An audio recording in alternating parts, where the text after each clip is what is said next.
Contrary to popular belief among great-grandparents, psychedelics are not addictive. And some of them, like psilocybin, are being shown to be anti-addictive, powerful tools for healing from addiction and helping to shift addictive behaviors, seemingly with long-lasting benefits. This is something that Western models have struggled to facilitate effectively. Even therapy approaches often lack the necessary tools to tackle addiction without the help of spiritual influences, like finding a renewed faith or a sense of meaning in life. It's worth noting that just because a substance is not inherently addictive, in contrast to something like opiates, for example, which is highly addictive, that doesn't mean that it has no addictive potential. There's always the possibility of impulsive, unhealthy, or abusive behaviors with anything that we ingest. And especially if we have a habit of maybe using substances to alter our consciousness as a crutch, maybe avoiding our reality or situations or obligations in the real world, or catching ourselves falling into that trap of one more journey or one more psychedelic experience will get me to where I want to be or show me the answer that I'm looking for, or take away my problem. Sometimes ingrained addictive patterns of behavior or a lack of self-awareness can make it possible to apply those addictive patterns even onto things that wouldn't normally cause addiction. But as early as the 50s and 60s, substances like LSD, mescaline, psilocybin, and DMT were being studied for a wide range of applications, and evidence was suggesting considerable anti-addictive potential. An interesting term for psychedelics being thrown around these days that you might not have heard much over the past few decades is psychoplastogens.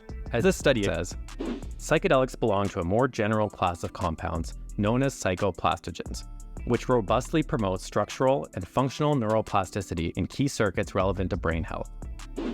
And it's this rapid disruption in ingrained thought patterns and behaviors that is considered to be a crucial element of psychedelics' power to assist people in breaking free from addiction.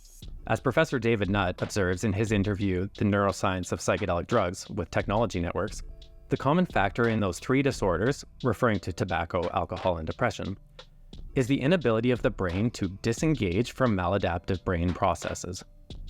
What psychedelics do in the actual trip itself is have a powerful disrupting effect on brain circuits which underpin those repetitive processes. It's that disruption that allows people to escape from disorder. Our belief is that any disorder that is accompanied by what you might call locked-in overthinking could respond. So it's exciting to consider the potential of these new allies in the fight against addiction and other mental health challenges.